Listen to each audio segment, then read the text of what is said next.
Gak sudi, saya gak sanggup. 900 tahun dapat 80 orang. Dakwah sampai bibirnya mau jatuh. Saudara-saudara sekalian, Allah Subhanahu wa taala 80 orang dapatnya. Ini katanya bisa. 100 tahun dapat 1. 200 tahun 2. Bener ya? Benar, apa 10 tahun? 10 tahun 1. Subhanallah, ya Allah ya Rabb. Andai kan anggota dewan mengundurkan diri, Pak. 900 tahun dapat nyolong 80 orang, mundurlah. Seandainya jadi pedagang, tutup udah barunya. Dagang selama 10 tahun, yang beli cuma 1 orang. Bangkrut kita. Tapi Allah Subhanahu wa taala berikan kesabaran kepada Nabi Nuh. Ini luar biasa, subhanallah. Coba kita belum tentu sanggup, Pak. Makanya beliau dapat julukan Ulul Azmi, para nabi dan rasul yang luar biasa. Nah, singkat cerita, berdakwahnya luar biasa udah dibilang orang sinting, nabi itu no sinting, no kendir. Gila kata umatnya gua kalap, Pak. Subhanallah. Di saat itu dapat perintah membuat perahu di kampung, Pak. Kemudian dari kayu dan sebagainya, itu pada lain jamaahnya. Nabi Nuh tuh sadar nggak sih? Kurang kemarau mau bikin perahu buat apa? Yang kurang ajarnya, memang bajingan tengik umatnya. Bakset banget kata orang sekarang. Itu pada beraknya di perahu, ibu-ibu. Mau kemana? Mau ke perahu Nabi Nuh? Mau ngapain? Mau bawa air. Diberakin. Seluruh umat berapa ribu jamaah pada berak. Buang hajar di sana. Sampai singkat cerita separuh perahu itu penuh dengan kotoran manusia. Tapi lu sabar, coba Kang Deddy kencingin tuh perahunya. Kalau nggak disabet lehernya tuh, coba tuh ada air. Ibu Yayu punya perahunya diberakin, coba kalau nggak emosi. Tapi Nabi Nuh, subhanallah, as-sabru minal iman, sabar. Singkat cerita, sampai ada orang setruk, Pak. Orang setruk jalannya nggak bisa, dibopong-bopong. Mau kemana? Saya mau ke perahunya Nabi Nuh. Mau ngapain? Mau buang hajat. Najis semua, Pak. Singkat cerita, begitu dia habis buang hajat, kepleset, Pak. Jelek ke bawah, ke kotoran. Begitu dia jatuh ke kotoran, badannya jadi sehat, makanya melek lagi, jadi perkasa lagi, bujangan, jalannya gancang, Pak. Wah, subhanallah, siapa ya? Subhanallah. Wah, belum, hebat banget. Dari mana? Kok bisa sehat? Iya, saya kecemplung di kotorannya Nabi Nuh. Wah, begitu kecemplung, sehat lagi, seperti bergas lagi. Teman-teman pada nanya, oh sana, masih banyak di sana. Ada bawa ember, bawa batok, pakai berobat. Buat cuci muka, buat mandi, tainya sendiri itu, bersih lagi. Subhanallah, tai segitu banyaknya separuh perahu direbutkan oleh yang berak itu yang begini, buat cuci muka, buat mandi, karena pengen sehat lagi. Pada satu mewakili. Singkat cerita, setelah itu, wahai umatku silakan naik perahu. Enggak, apa mau? Yang masuk cuma 80 orang. Dan jangan heran, salah satu anaknya Nabi Nuh adalah kafir, Kanan. Ya bunaya, mana anakku? Ya Allah ya Rabb, mana Kanan? Namanya Kanan. 80 orang sudah naik perahu. Ini salah satu pendidikan kita. Udah naik semua, binatang sepasang naik, kerbau sepasang, kambing sepasang, entong sepasang, sepasang semua. Begitu mau setelah datang semua, hujan besar, Pak. Datanglah hujan besar, banjir. Ada yang mengatakan dari hujan, ada yang mengatakan dari salah satu kerannya umat Nabi Nuh pada saat itu. Satu keran bisa membanjirkan satu. Itu cikal bakal manusia itu yang ada di perahu itu. Yang 80 orang ditambah dengan binatang. Udah banjir, udah tinggi. Nabi Nuh tetap mencari. Ya Kanan, ya bunaya, mana Kanan anakku ya Allah? Di mana Kanan? Ternyata dia bergabung dengan teman-teman yang tidak yakin dengan bapaknya. Gabung. Kanan ke sini, nggak mau bapak. Saya mau di sini. Airnya tinggi, nggak mau bapak. Saya mau. Sampai dia naik ke gunung, ternyata airnya sampai ke atas. Singkat cerita, salah satu anak Nabi Nuh yang meninggal dunia dalam kondisi kafir adalah Kanan, karena tidak menghargai dan tidak patuh kepada orang tuanya. Gak jamin, Pak, apalagi kita kan. Tapi tidak bosan-bosannya Bapak Ibu tetap mengingatkan anak-anak kita untuk beribadah. Ada cerita seperti ini. Ketika Nabi Muhammad keliling di neraka dengan malaikat Jibril, tiba-tiba di dasar api neraka ada seperti ini.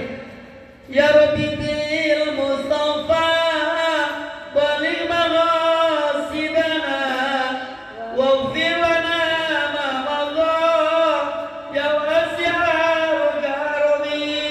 Kata Rasul, ya malaikat Jibril, siapa yang membaca puji-pujian itu? Coba dicari. Enggak ketemu. Coba dengar lagi, coba dia.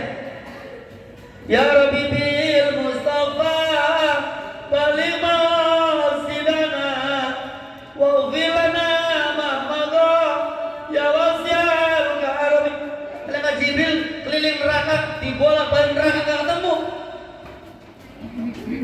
Ya Allah ya Rabb, kata Rasul, genaan siapa yang membaca ayat itu ya Allah ya Rabb, saya tidak sanggup mencarinya, ada di mana ya Allah ya Rabb.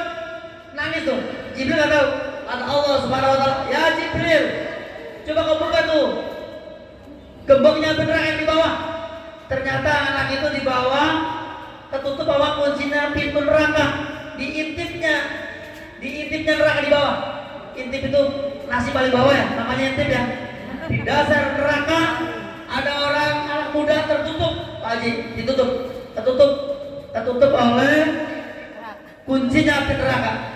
Dia menyebut, ya Rabbi bil Mustafa balik maghasidana waghfir lana ma madha ya wasi'al karami. Setelah diambil, coba ambil itu, dibuka pulpen, dibuka sini, anak berdiri, dimandikan oleh air surga, bangun. Ternyata dia adalah anaknya orang hebat, bapaknya haji, ibunya haji, bapaknya soleh, ibunya solehah, rajin ibadah, sholat wajibnya rajin, gak pernah tinggalan, sholat sunnahnya rajin, puasanya rajin, seluruh amalan agama Islam dia jalankan. Ternyata, catat bagian,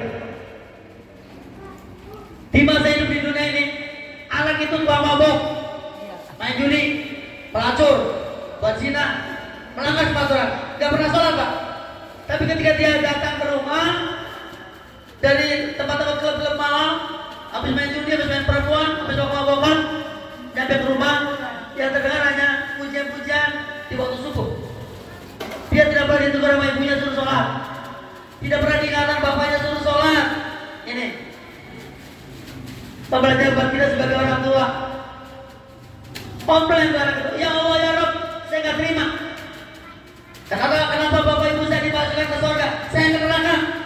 Dikatain tadi, yang di bawah intipnya api neraka, saya nggak sudi, saya nggak terima.